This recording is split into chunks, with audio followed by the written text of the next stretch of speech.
My name is Amanda Miller, and at 28, I never expected to become the center of a family war. When my beloved grandma Eleanor passed away last month after her long illness, I discovered through my cousin's accidental text that I was deliberately excluded from the will reading. Despite the knot in my stomach, I showed up anyway. "We already divided everything," my Aunt Judith announced with a smirk. "You weren't invited for a reason." Then the lawyer frowned. "But her name is the only one in the will." The room went deadly silent. If you've ever felt unfairly excluded by family, hit that subscribe button and leave a comment about where you're watching from. Family drama happens everywhere, and I'm about to share how mine unfolded in ways no one expected. Growing up as the daughter of Grandma Eleanor's youngest son, Robert, wasn't always easy. But my father made sure I had a happy childhood. He was the family rebel who chose to become a high school teacher rather than join the family investment firm. My mother, Samantha, was a nurse, and they raised me with values centered around helping others rather than accumulating wealth. Every Sunday, we would visit Grandma Eleanor's grand Victorian house in the historic district of Boston, a beautiful relic that had been in our family for generations. When I was 12, everything changed. My father died suddenly of an aneurysm, and my mother struggled to cope, both emotionally and financially. Grandma Eleanor stepped in without hesitation. "Amanda will live with me part of the week," she announced to the family, brooking no argument. For the next 6 years, I split my time between my mother's modest apartment and Grandma's house. While my mother worked double shifts to keep us afloat, Grandma became my second parent. "You're like me, Amanda," she would tell me as we sat in her garden. "You see people for who they are, not what they can give you." Her words shaped me more than she ever knew. Grandma Eleanor wasn't your typical wealthy widow. She wore simple clothes, volunteered at soup kitchens, and quietly donated to causes she believed in. The grand house was her one indulgence, a home filled with memories rather than showcased wealth. My Uncle Philip and Aunt Judith never understood her choices. They lived in modern mansions in the suburbs, drove luxury cars, and constantly pressured Grandma to live up to her status. When I decided to follow in my mother's footsteps and become a nurse, specifically choosing hospice care, my extended family was perplexed. Uncle Philip cornered me at Thanksgiving dinner when I was 21. "You could work for the family business, Amanda. Why waste your time on a career with such a low ceiling?" He swirled his expensive bourbon while looking down at me. "Your grandmother could make one phone call and set you up for life." I simply smiled and said, "I want to earn my own way, Uncle Philip." My cousins Rachel and Nathan, both products of prestigious business schools and working for their father, found my choice incomprehensible. They had grown up expecting inheritance and connections to pave their way. Rachel once asked me, completely seriously, "But don't you want to be rich?" The concept that I might value something beyond money was foreign to them. As Grandma aged into her 80s, her health began to decline. I started visiting her twice weekly, bringing groceries, helping with medication, and often just sitting with her. We would bake together using her old recipes, the same ones she had taught me as a child. Her spice cookies were legendary in the family. But I was the only one who knew the secret ingredient was a dash of black pepper. "You've got flour on your nose again," she'd laugh, reaching up with a tissue. Even as her body weakened, her mind remained sharp and her wit quick.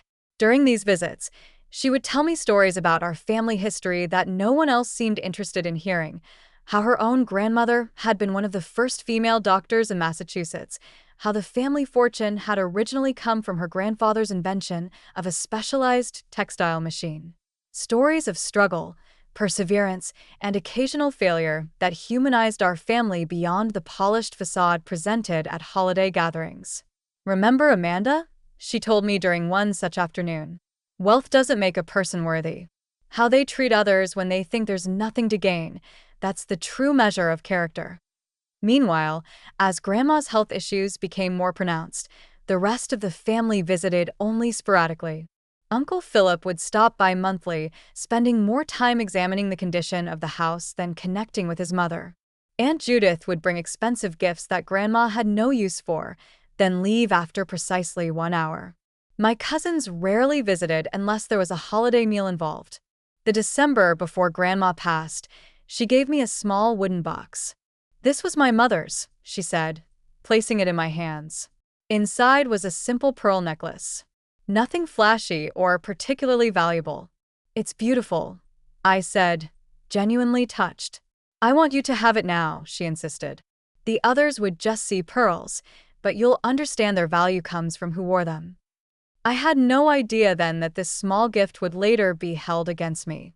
The last conversation I had with Grandma just a week before she passed still echoes in my mind. She was having a good day, sitting up in her favorite chair by the window. When I was about to leave, she took my hand with surprising strength. "Amanda, I've been watching all of you for years," she said, her blue eyes clear and direct. "I want you to know that I see everything, and soon I'll be making things right." I assumed she was talking about finding peace before her passing. I had no idea she was planning something that would change all our lives forever.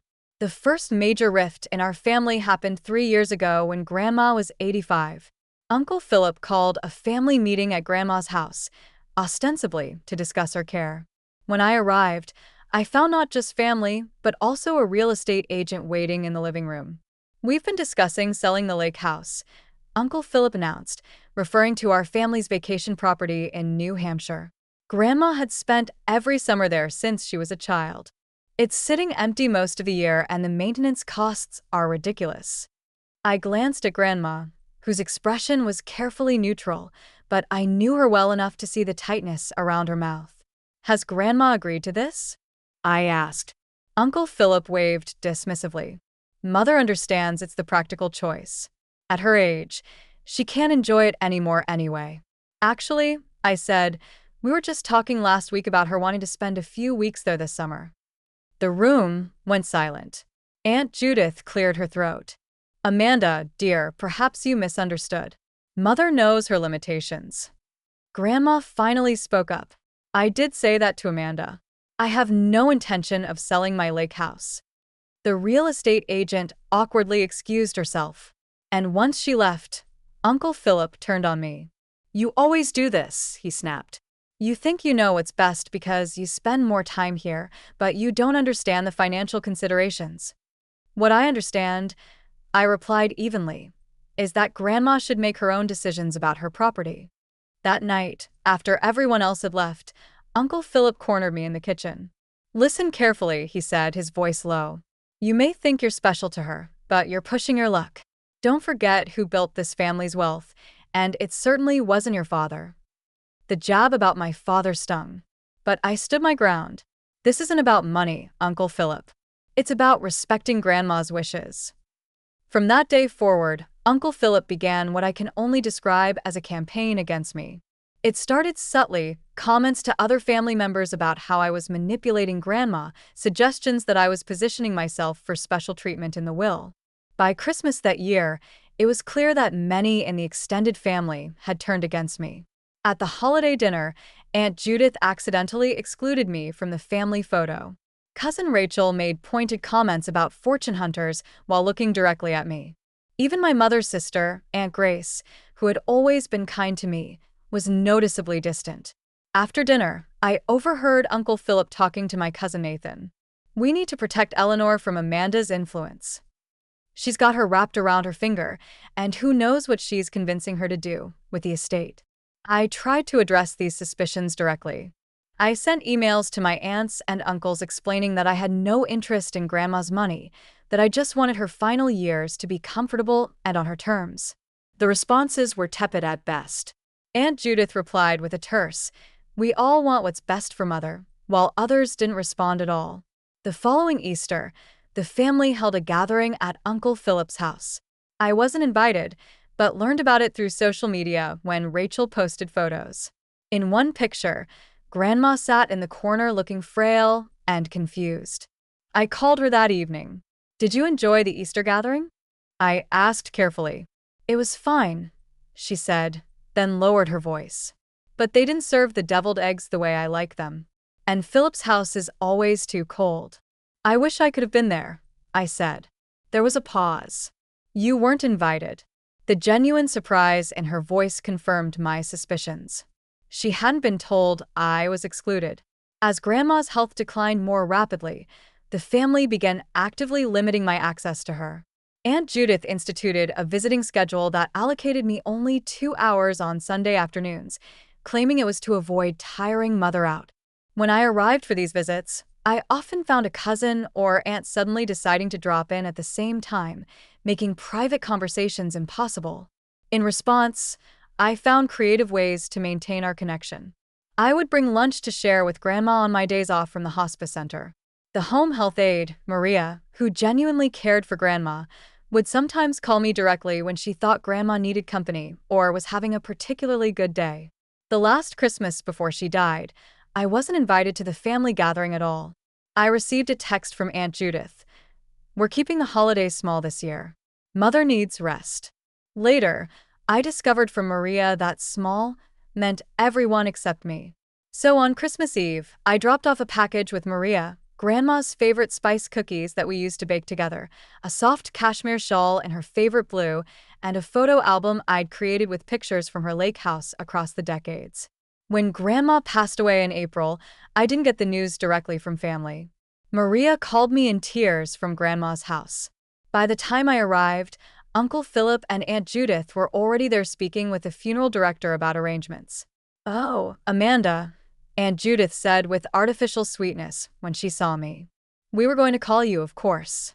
The funeral was a parade of family politics. I was seated in the third row behind extended family members who had seen Grandma maybe twice in the last decade. I wasn't asked to speak despite having spent more time with her than anyone in recent years. Uncle Philip delivered a eulogy that focused largely on Grandma's late husband's business acumen and the legacy he had left the family. Through it all, I kept thinking about what Grandma had said about making things right. I had no idea how prophetic those words would prove to be. 2 weeks after the funeral, I was preparing dinner in my small apartment when my phone pinged with a text message. It was from my cousin Rachel, clearly sent to a group by mistake. "Will reading tomorrow at Harrison's office. 2 p.m. Mom says not to tell Amanda." I stared at the message, my stomach dropping. A second later, another message followed. "Sorry, wrong thread. Ignore that, please." I sat down at my kitchen table, a cold feeling spreading through me. So, this was how it would be. They weren't even going to tell me about the will reading. Whatever inheritance Grandma may have left me, they were apparently planning to keep me in the dark about it entirely. All night, I debated what to do. Part of me wanted to respect their wishes, to rise above the pettiness. I had never cared about Grandma's money. Our relationship had been about love, not inheritance.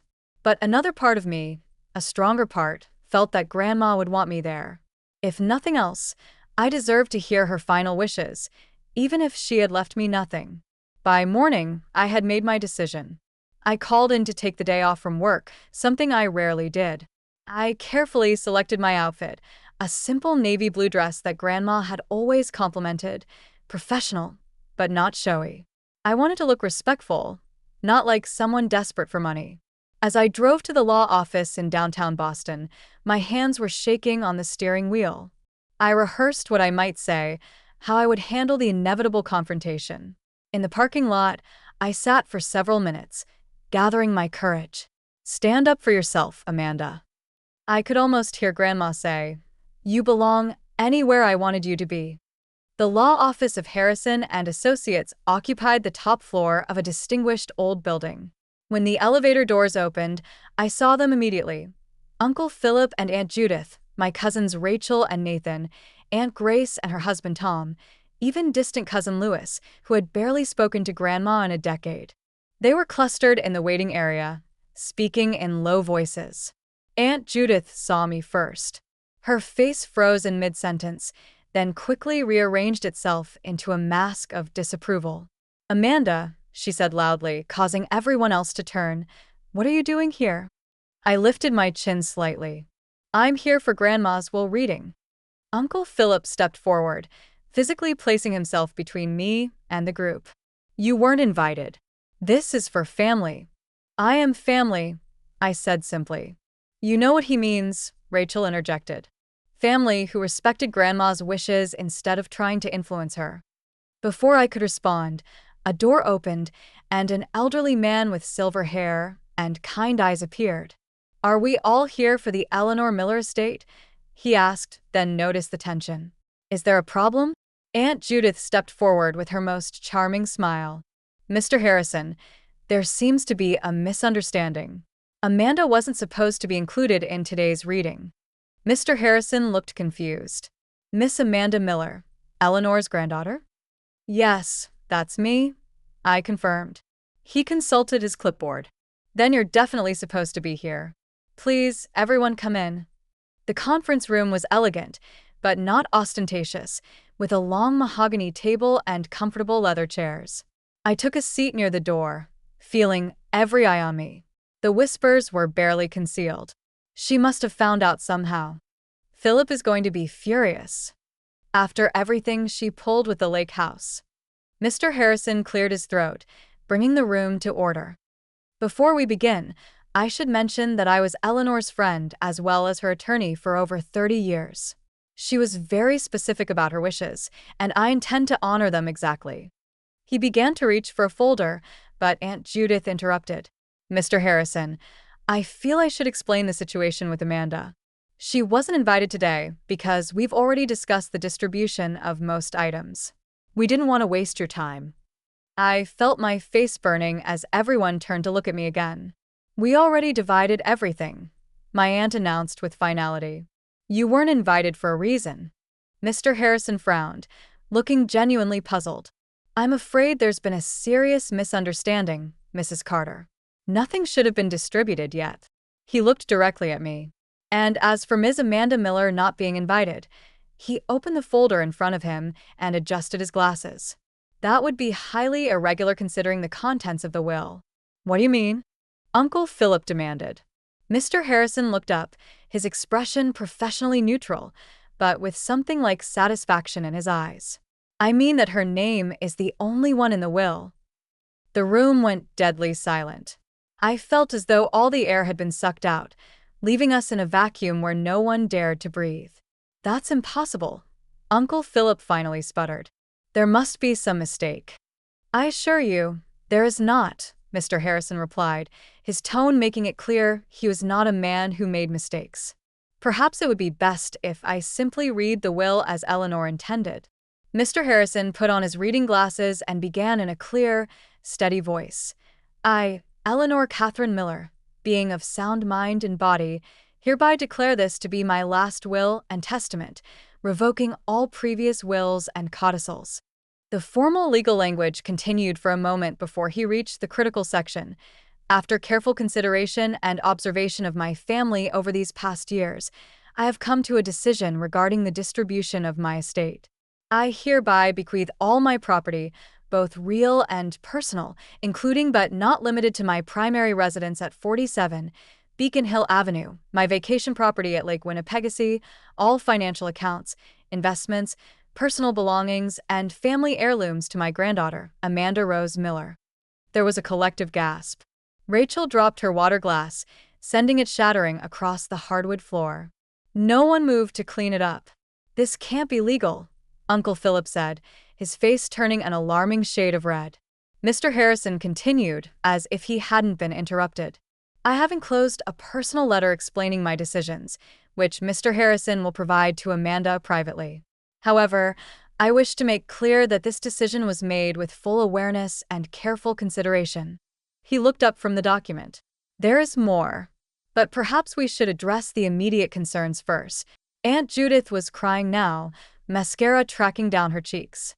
"After everything we did for her, the doctor appointments, the family dinners, maintaining her social standing when she insisted on associating with those charity people." Nathan leaned forward. "We'll contest it." She was clearly not of sound mind. Mr. Harrison shook his head slightly. "I would advise against that course of action." Eleanor anticipated this reaction and took extensive measures to document her mental competence. She underwent comprehensive cognitive evaluation by 3 separate neurologists in the months before her passing, all of whom certified her as fully competent to make these decisions. As the reality sank in, I remembered Grandma's words, "I've been watching all of you for years." She hadn't been making idle conversation. She had been testing us, observing how we behaved when we thought there was nothing to gain. Mr. Harrison reached into his briefcase and removed a sealed envelope. Amanda, your grandmother asked me to give you this letter privately. But given the circumstances, you might want to share certain portions with the family. With trembling hands, I opened the envelope and began to read silently. My dearest Amanda, if you're reading this, then I've moved on to whatever comes next, and you've just discovered that you're my sole heir. I imagine the family is not taking it well. For years, I've watched how each of you behaved around me. Philip visited only when he wanted to discuss rationalizing my assets. Judith came with expensive gifts, but never stayed long enough for a real conversation. The grandchildren, except for you, called only on birthdays and holidays. But you, Amanda, you came because you wanted to be with me. You listened to my stories, baked my recipes, and treated me like a person, not a bank account waiting to be accessed. I've been conducting a test these past years. I deliberately mentioned valuable items around different family members to see how they would react. I watched who asked about my health and who asked about my portfolio. I noticed who helped because they cared and who helped because they thought they should. You were the only one who never failed the test. With love and complete confidence in you, Grandma Eleanor. I looked up from the letter, tears streaming down my face, to find the room in chaos.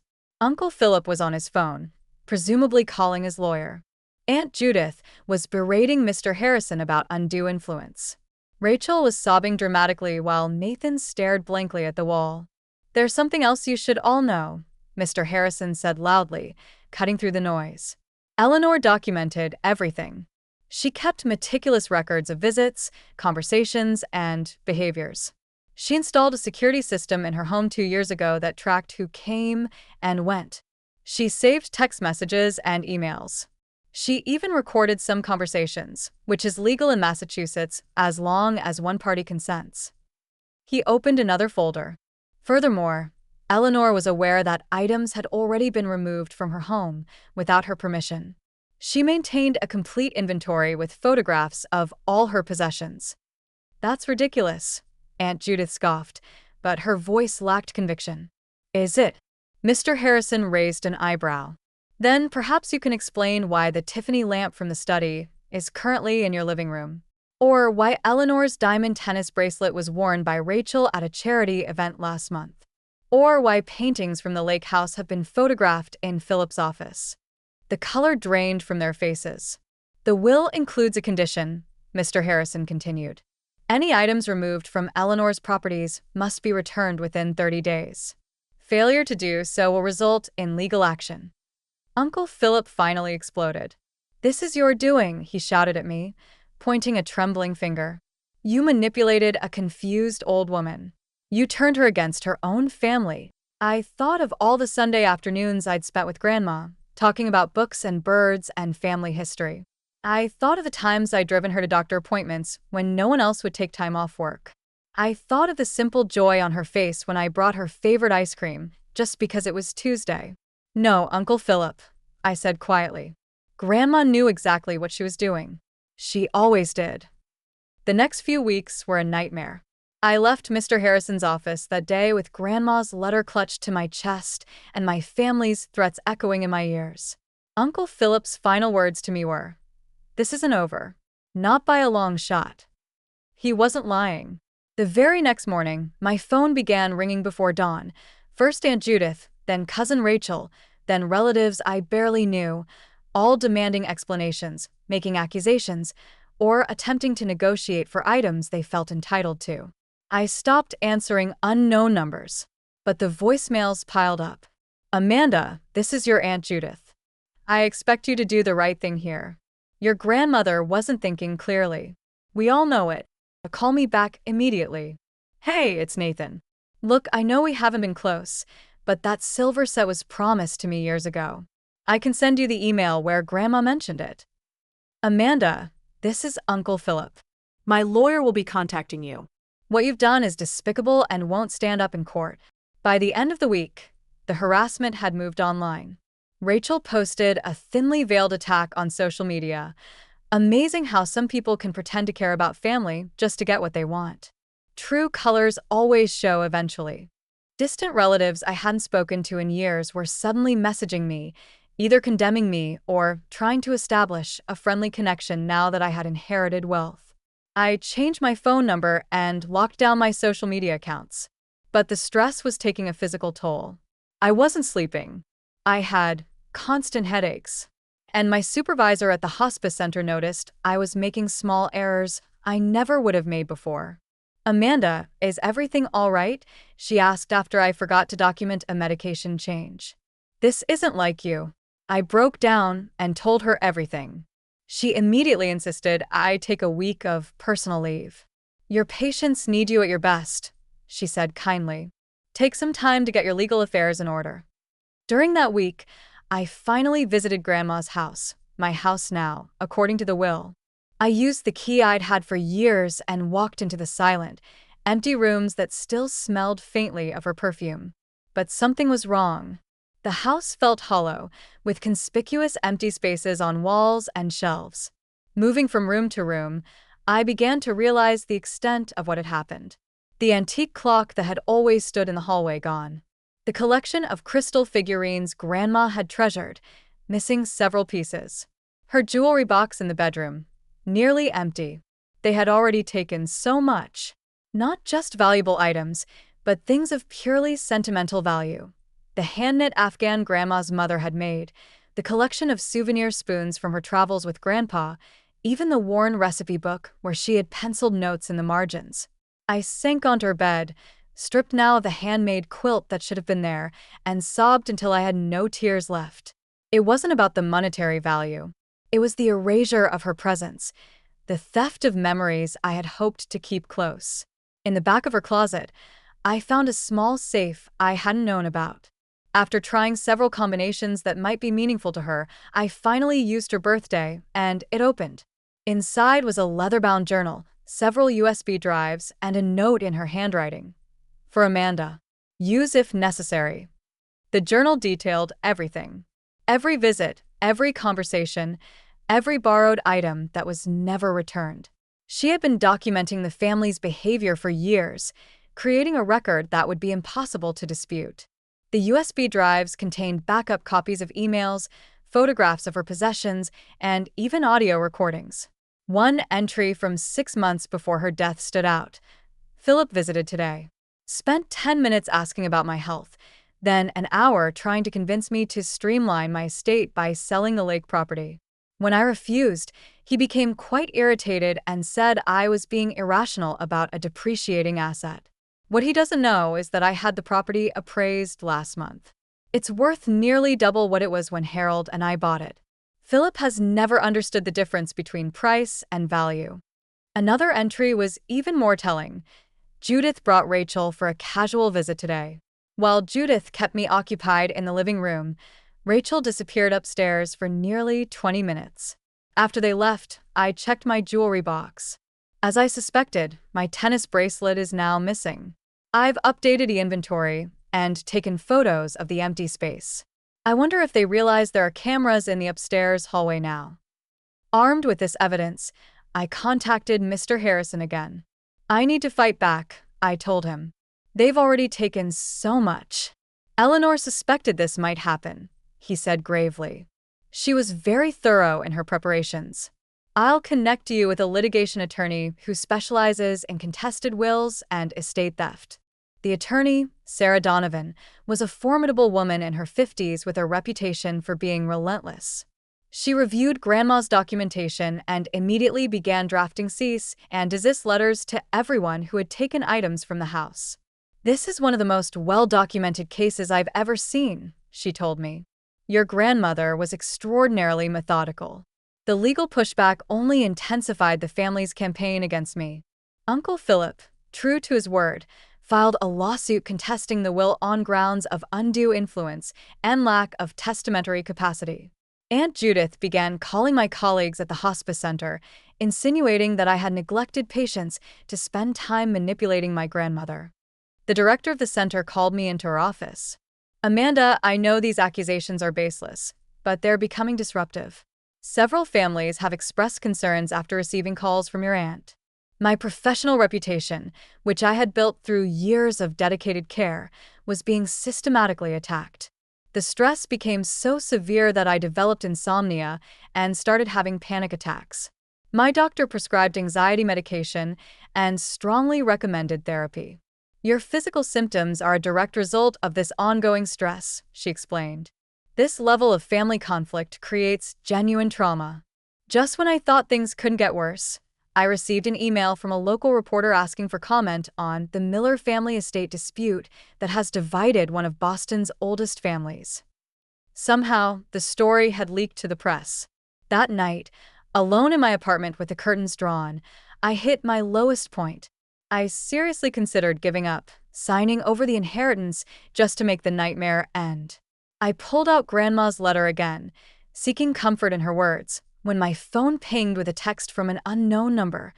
"Amanda, it's Maria, your grandmother's health aide. I still have some things she wanted you to have, personal things I kept safe. Can we meet?" The next day, Maria handed me a small box. She made me promise to keep these separate from everything else in the house. She said you'd know what to do with them when the time came. Inside the box were more memory cards and a small digital recorder. When I plugged the first card into my laptop, I found dozens of video files, Grandma sitting in her favorite chair, talking directly to the camera. In the first video, dated nearly a year before her death, she looked directly into the lens with clear, sharp eyes. "My name is Eleanor Catherine Miller. Today is September 15th, and I am recording this of my own free will with full mental capacity, as Mr. Harrison can attest." The camera panned to show Mr. Harrison sitting nearby, who nodded and stated his name and the date. "I want to explain my decisions regarding my will," Grandma continued. "For years, I have observed my family's behavior. I have tested their character and their motivations, and I have made my decisions accordingly." She went on to detail specific incidents, dates, and observations that had led to her decision to leave everything to me. Her voice was strong, her reasoning clear and specific. There would be no way for anyone to claim she had been confused or manipulated. As I watched video after video, I felt Grandma's presence wash over me. She hadn't just left me her possessions. She had left me the means to defend her wishes. She had known exactly what would happen and had prepared for it meticulously. In the final video, recorded just weeks before her death, she looked more frail, but her eyes were still bright with determination. "Amanda, if you're watching this, then things have gotten difficult, as I expected they might. Remember what I always told you about standing up for yourself. Sometimes, kindness means having the courage to enforce boundaries. I didn't raise you to be a doormat, my dear. I raised you to be just like me. And I never let anyone take advantage of me." For the first time since the reading, I felt a spark of my old strength returning.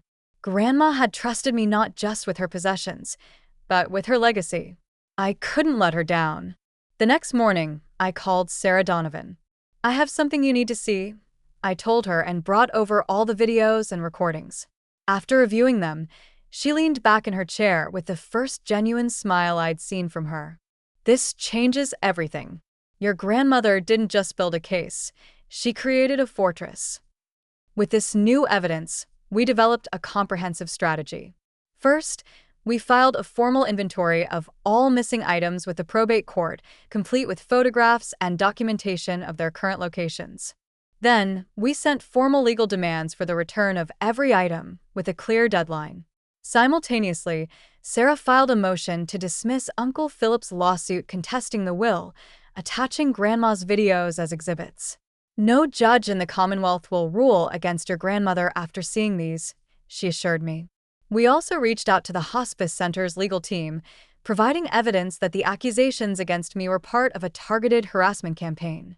They immediately issued cease and desist letters to my relatives, threatening legal action if the defamatory calls continued. For additional support, I contacted several of the nurses and aides who had cared for Grandma in her final months. They were happy to provide affidavits about the frequency of my visits compared to the rest of the family. "You were there at least twice a week," confirmed Nurse Thompson. "Sometimes your uncle would go a month without showing up, then spend the whole visit on his phone." Maria provided a detailed calendar she had kept of all visitors, showing that I had visited Grandma 64 times in her final year, while Uncle Philip had visited 7 times and Aunt Judith 9 times. My cousins had each visited only on holidays. We also obtained financial records showing that Uncle Philip had borrowed substantial sums from Grandma over the years without repayment, and that Aunt Judith had charged numerous personal expenses to Grandma's accounts under the guise of caretaking costs.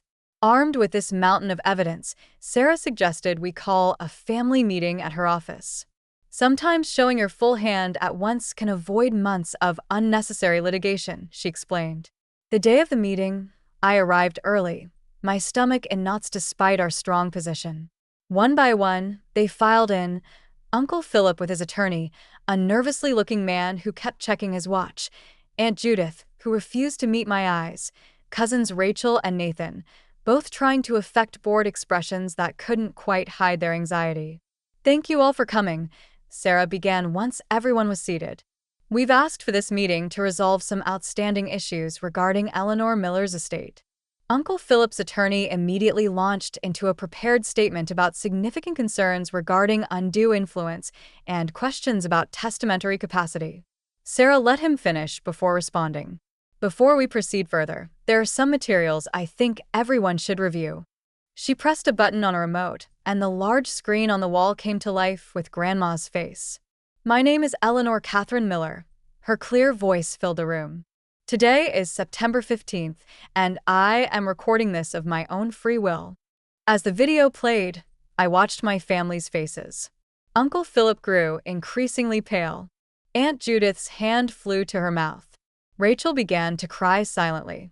When it ended, Sarah simply said, "There are 17 more videos like this one, each addressing specific incidents and decisions." Eleanor Miller was perhaps the most thorough client I've ever encountered. She changed the screen to show a spreadsheet.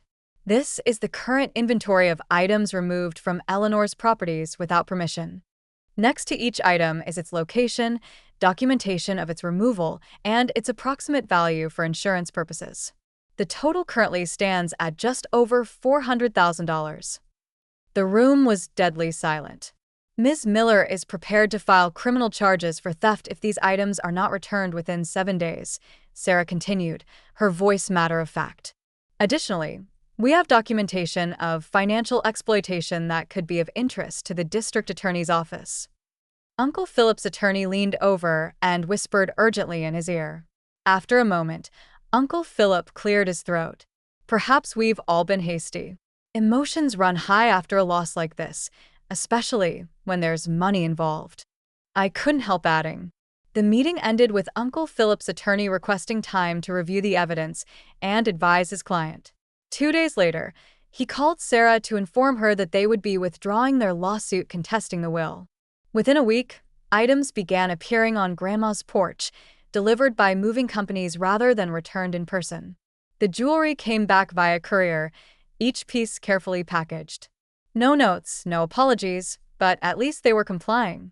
I hadn't expected to hear directly from any of them, so I was surprised when Aunt Judith called me directly. "Amanda," she said, her voice lacking its usual sharpness, we didn't realize how much these past years meant to Mother." "You never asked," I replied simply. There was a long pause. "We thought you were taking advantage of her. We didn't understand why she preferred your company so much.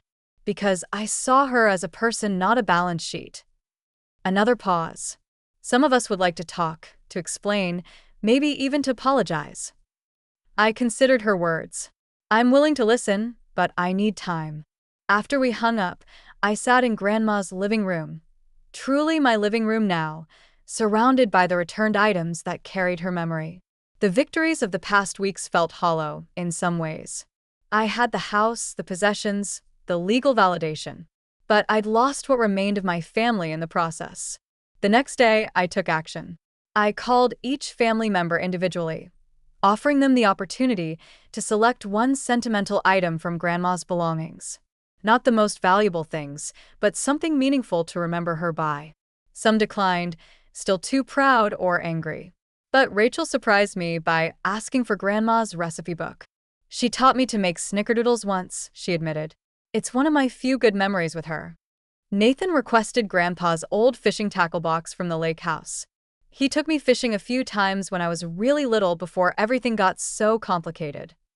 Uncle Philip predictably declined my offer, but Aunt Judith asked for one of Grandma's watercolor paintings, a simple landscape of the lake at sunset. She painted it the summer before she married your grandfather, she told me. I always admired it. These small connections didn't heal the deep wounds that had been inflicted, but they were a start, a recognition that Grandma had been more than her wealth. She had been a person who touched all our lives in different ways. The court officially closed the case the following month, confirming me as the sole heir and legal owner of all Grandma's properties and possessions. The victory was complete, but complicated by the knowledge that relationships had been irreparably damaged. As I stood on the porch of Grandma's house, my house, watching the sunset, I thought about how she would feel about all that had happened. The ugliness, the accusations, the greed, but also the final honoring of her wishes. You did good, Grandma, I whispered to the evening air. You saw us all clearly, even when we couldn't see ourselves. 6 months after the reading that changed everything, I sat in Grandma Eleanor's garden. Now my garden, watching bees buzz lazily around the lavender bushes she had planted years ago. The property had transformed in subtle ways. I'd kept the character and warmth she had cultivated but added touches that reflected my own personality. New bookshelves in the study, a small meditation corner in the sunroom, wind chimes hanging from the porch ceiling. The house no longer felt haunted by conflict. It had become a sanctuary again, just as it had been during my childhood visits. I'd taken a leave of absence from the hospice center to focus on settling the estate and determining my path forward. The inheritance had given me options I'd never imagined having, but also responsibilities I was still learning to navigate. One rainy afternoon, while organizing Grandma's desk, I found an envelope I had somehow missed during previous cleanings. It was addressed simply, "To Amanda, after everything is settled." Inside was a handwritten letter on Grandma's distinctive stationer, "My dearest Amanda, if you're reading this, then the storm has passed." Knowing our family, it was likely a Category 5 hurricane, but I had complete faith in your strength and resilience. I need to explain something I couldn't put in my official documents. This inheritance was never about punishing the others, though I'm sure that's how they saw it. It was about recognizing the heart that beats so strongly in you. The same heart my Harold had. The same heart your father, Robert, inherited. Money changes people, Amanda. I've watched it happen throughout my life. It can bring out selfishness, entitlement, and cruelty. But occasionally, very occasionally, it finds its way to someone who understands its true purpose, to create security that allows for generosity. I chose you not because you were perfect or because you never disappointed me. I chose you because when you made mistakes, you owned them. When you disagreed with me, you did so respectfully. When you helped me, you did it without expectation of reward. The others will claim I was manipulated or confused. But the truth is simpler. I wanted my legacy in the hands of someone who would honor its spirit, not just preserve its value. Now, some advice from beyond. Don't let this wealth change who you are. Use it to become more authentically yourself. Take that trip to Italy we always talked about. Fund that pediatric hospice program you dreamed of creating. Keep the lake house in the family. Someday you might have children who will love it as we did. And perhaps, when wounds have healed enough, find ways to include the family again. Not because they deserve it, but because connection matters. Set boundaries. Certainly, I wasn't raised to be a pushover, and neither were you. But leave room for growth and reconciliation. I love you, my dear girl. I'm so proud of the woman you've become. Grandma Eleanor, tears streamed down my face as I read and reread her words. Even now, she was guiding me, offering wisdom and permission to forge my own path forward. In the weeks that followed, I began implementing her suggestions. I established the Eleanor Miller Memorial Scholarship at the nursing school I had attended, specifically for students interested in hospice and palliative care. I started the paperwork to create a foundation focused on supporting elderly individuals without family support, people who, unlike Grandma, didn't have anyone to advocate for them in their final years. I took that trip to Italy, visiting the small village in Tuscany where Grandma's parents had been born. Walking the same cobblestone streets they had walked, I felt a connection to my history that transcended the recent family conflict. As for the family themselves, healing came in small, unexpected moments. Cousin Rachel reached out first, asking if we could meet for coffee. She brought pictures of her new baby daughter, whom she had named Eleanor. "I want her to know the real family stories," Rachel explained awkwardly. "Not just the polished versions we tell at fundraisers. Would you? Would you be willing to share some of your memories with her someday?" Nathan invited me to his wedding, though I suspected his fiancée had insisted. Still, when I attended, he made a point of introducing me to everyone as my cousin who runs the Eleanor Miller Foundation. It wasn't warm, but it was acknowledgement. Aunt Judith remained distant, but sent a Christmas card with a brief note. "Your grandmother would be proud of what you're doing with the foundation." Coming from her, it was practically an olive branch. Uncle Philip never came around. Some wounds run too deep, some pride too rigid to bend. I made peace with that reality while leaving the door open, should he ever change his mind. The greatest healing came through an unexpected connection. During one foundation event, I met Grandma's nephew, Lucas, my father's cousin, who had moved to California decades ago. He'd lost touch with the family, but had fond memories of Grandma and my father. "Robert was the best of us," he told me over dinner. "He chose teaching over money, substance over status." Eleanor adored him for living authentically. Through Lucas, I discovered a branch of the family untainted by the inheritance battle. Second and third cousins who shared stories and photographs I'd never seen, expanding my understanding of our family history beyond the narrow narrative I'd grown up with. 1 year after Grandma's passing, I hosted a memorial dinner at the house. I invited only those who had genuinely cared for her, Maria and other caregivers, Mr. Harrison, a few neighbors who had been true friends, Lucas and his family, and yes, even Rachel and her baby Eleanor. We shared stories, laughter, and a few tears, creating the kind of gathering Grandma would have loved. As everyone mingled in the garden afterward, Mr. Harrison approached me with a glass of Grandma's favorite sherry. "You know," he said quietly, "I've handled hundreds of estates over my career. Seen families torn apart and relationships destroyed over far less than what was at stake here. I'm not sure our family fared much better," I admitted. He shook his head. "You misunderstand me. The miracle isn't that some relationships survived. It's that you remained true to yourself throughout." Eleanor told me once that her greatest achievement wasn't her wealth or status, but raising a son who valued integrity enough to pass it to his daughter. I looked around at the gathering.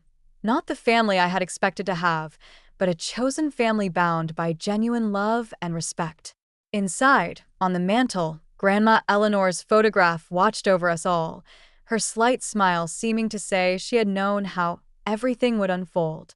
The inheritance had cost me relationships, but had given me something far more valuable: the freedom to live by my own values, just as my father had done, just as Grandma had taught me. I understood now that this had been her true bequest, not the house or the money, but the courage to stand firm in my truth. As the evening ended and guests departed, I stood on the porch, watching the fireflies emerge in the summer twilight. "We did it, Grandma," I whispered. "We made things right." Have you ever had to stand up for yourself against family pressure? I'd love to hear your stories in the comments below. And if this story resonated with you, please subscribe to hear more tales of family dynamics, unexpected inheritances, and finding strength in difficult situations.